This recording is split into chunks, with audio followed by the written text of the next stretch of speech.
Stage is yours. Thank you. Hello? Hey, can you guys hear me?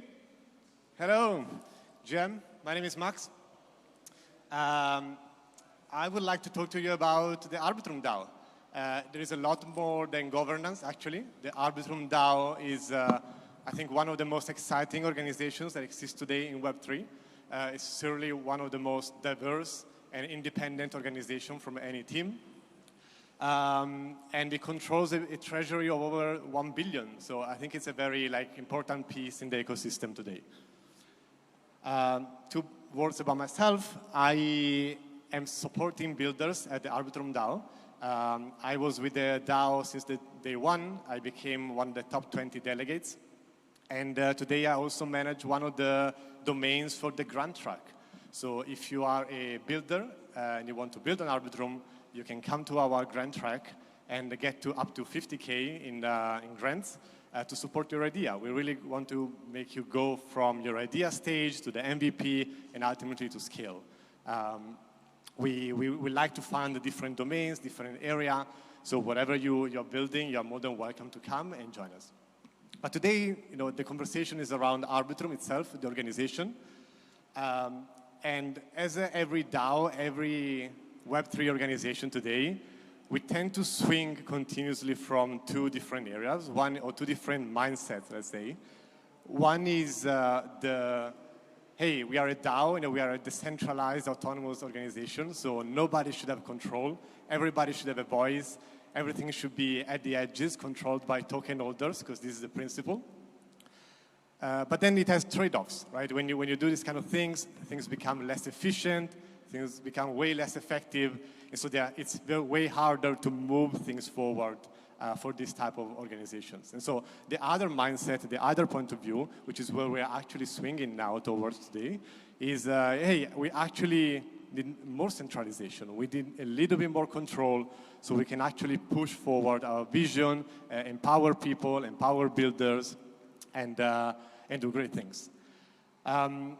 And the reason why we are going from the decentralized, pure decentralization mindset into something more centralized is that for the past 2 years, so Arbitrum has been alive for 2 years, there's been a wide variety of people that have contributed. I think we were around 300, 400 people with very different skill sets, very different visions, very different ability to execute. Which give a lot of diversity to the DAO, right? It gives you the opportunity to think things in a different way, to explore a wide geography around the world, but at the same time, it also makes you less efficient, right? If everybody has the same weight, everybody has the same voice, it's really hard to make decisions in general. And this is what happened. We have not been the most efficient organization in the space, and this is kind of reflected in our financials so far. So in the past 2 years, the DAO has spent around 200 million in tokens, with a little bit of income for sure, but the expenses have far outweighed any income of the DAO, and this has been particularly true for incentives. So the majority of the costs have gone out to liquidity mining, like incentivizing people to come and use Arbitrum. And this is, of course, not sustainable. And the reason we went in this way was that somebody was starting asking for some money, and then we said, no, but if you have it, then everybody should have it as a protocol, like to distribute it to users. And so that kind of cascaded down to every single protocol in Arbitrum, and that's how we ended up spending 200 million in the last year and a half. The good thing is that because Arbitrum is a layer 2, we don't have validators, right? There's no validators to continuously pay. There's no inflation for the token. And so in the moment that you cut those type of incentives for liquidity, all of a sudden the organization the Arbitrum ecosystem is super profitable. They generate money and they can spend money however they want, ideally to support builders to come and build on Arbitrum, which brings more users, which brings more fees, which brings more money to Arbitrum, and so on and so forth. And so this is where the trend where we're going, going from a very heavy, expensive expenditure organizations to something that is actually sustainable. The other good thing about Arbitrum is that it's I think it's, you've managed to attract a lot of smart people. Those smart people were, I think, attracted for two reasons. One, for this idealistic view of, hey, we want to build this on-chain world, we want to build this decentralized ecosystem, but also because every single dollar that the Arbitrum chain makes goes back to the DAO.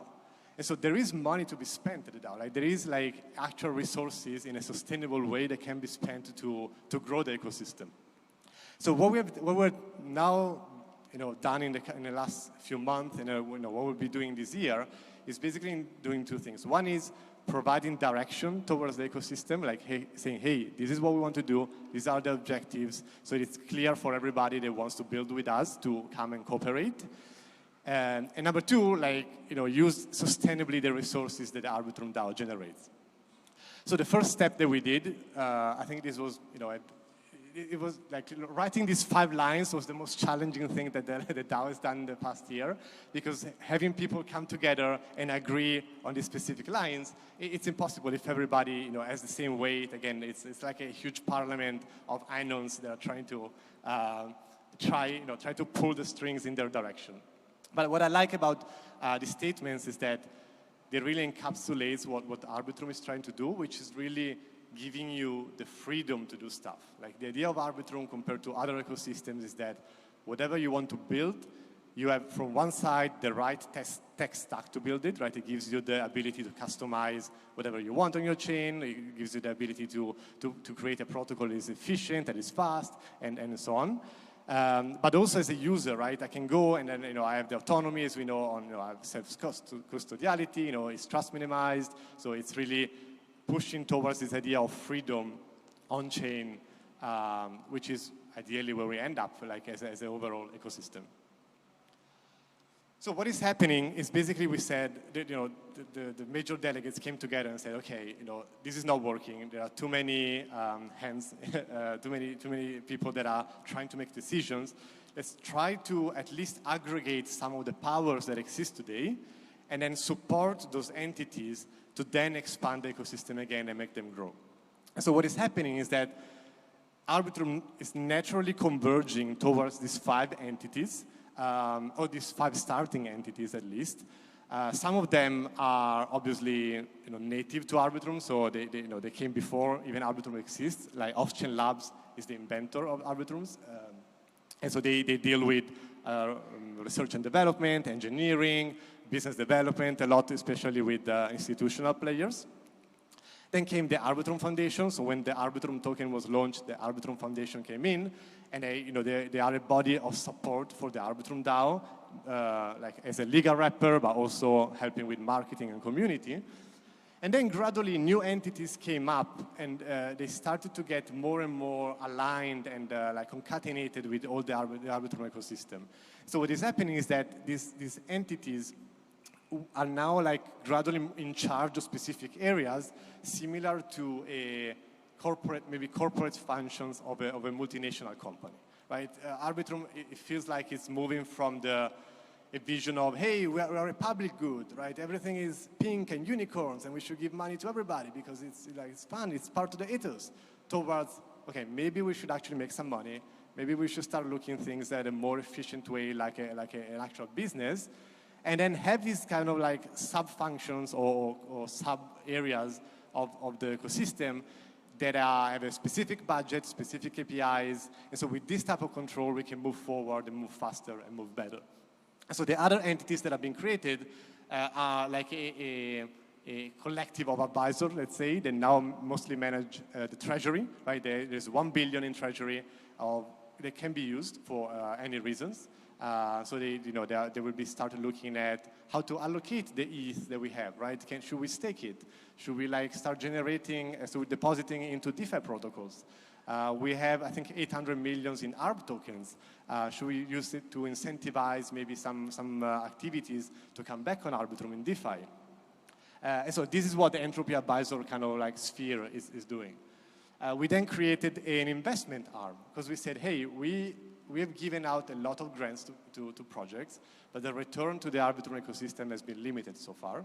So why don't we instead start investing into projects? And so we started the first experiment with games.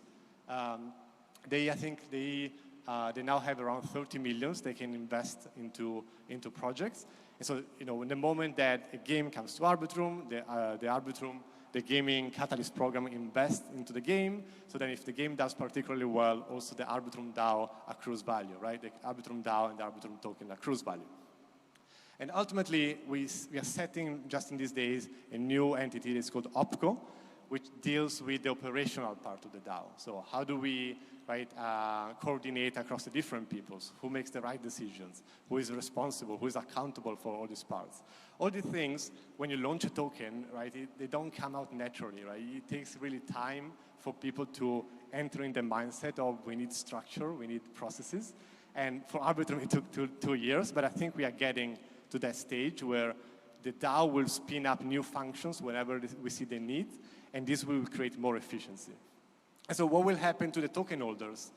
The way that it works today is that the token holders, they vote on the high-level proposals, but gradually we are seeing a concentration of power even across token holders through delegation.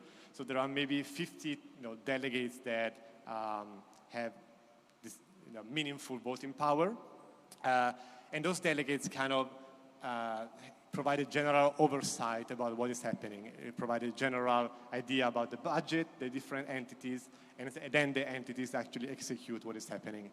And I think this is fascinating to see how things are evolving and will evolve. I was saying at the beginning, like, the Arbitrum ecosystem is one of the few ones in the space that is actually sustainable. It can be sustainable. It's actually, they make a good amount of money.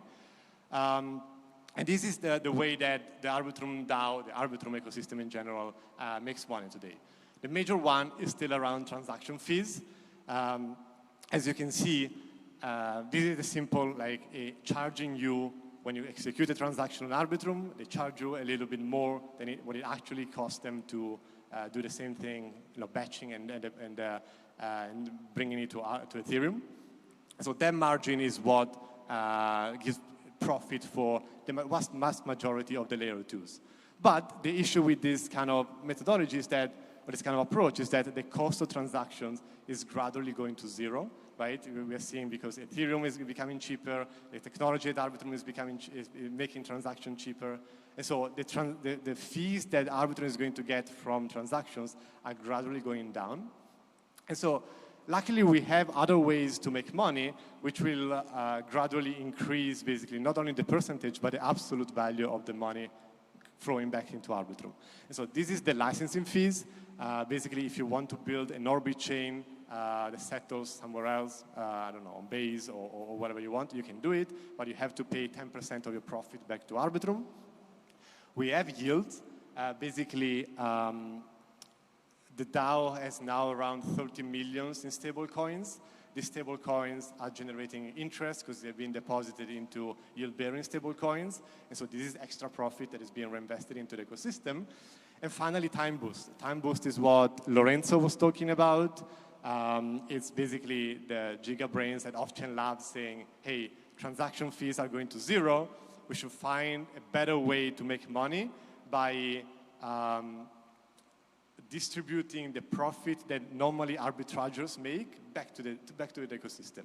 So instead of leaving all the profits to the arbitrageurs, as in every other ecosystem, from Solana to Base and so on, the Arbitrum DAO is now able to take part of that profit by the auction system and then accumulating the revenue. And so, so far, it's been around $1.5 million.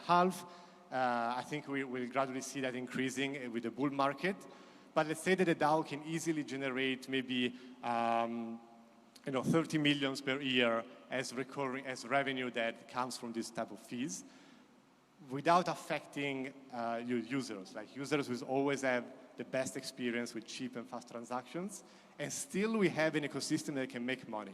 I don't think anybody else in the space can do this type of tokenomics, if you want. So the DAO is basically now in the phase of clarifying what should we do.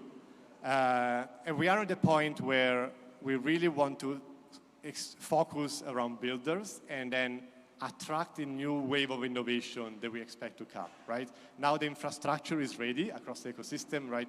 We have cheap transactions, it's trust minimized, they are fast, right? We need actual apps, we need actual usage. And I think, the ecosystem that will do best at attracting that type of builders will actually win. So we, of course, as Arbitrum DAO, will try to do our best to attract those type of builders and developing go-to-market strategies.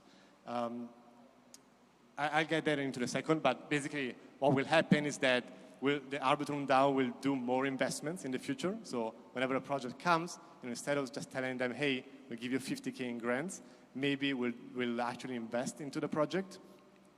We'll do capital allocation, that 1 billion treasury, we have the power to spend it, and I think if we spend it smart, there can be a very interesting return on that investment. We'll still do governance things, so the DAO is ultimately responsible for upgrading the chain. Whenever a new protocol upgrade comes, the DAO gives the okay. And we'll build the best funnel for builders. I think this would be one of the key objectives for us. What we're noticing is that as technology becomes very commoditized for L2s and all the layer ones, there needs to be something else that makes builder come to your ecosystem. And this is ultimately a builder's funnel, which other ecosystems have a better initial traction, right? If you go and build on Base, or better, people go and build on Base because they have the support of Coinbase, right? You have a Coinbase wallet that allows you to actually onboard to your app in a very easy way.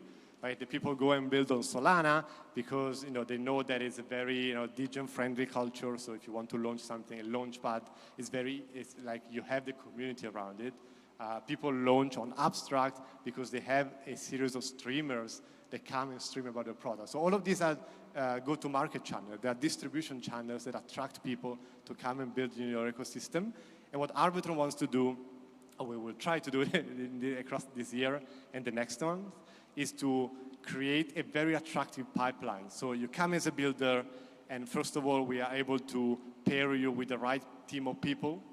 If you need to, you can use the fantastic tech that Off-Chain Lab is building. You find courses, you find all the resources that you might need to build.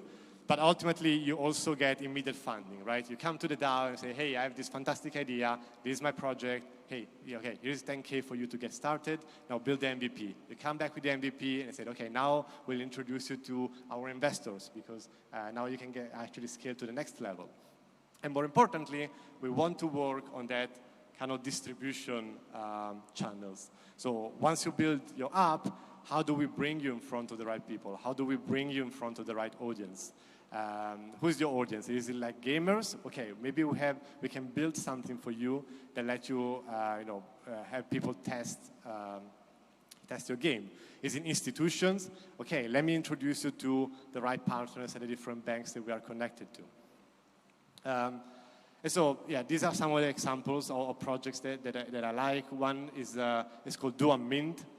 They basically allow you, they are tokenizing what they call boring revenue generating businesses like washing machine businesses, so laundry basically, garage, solar panels.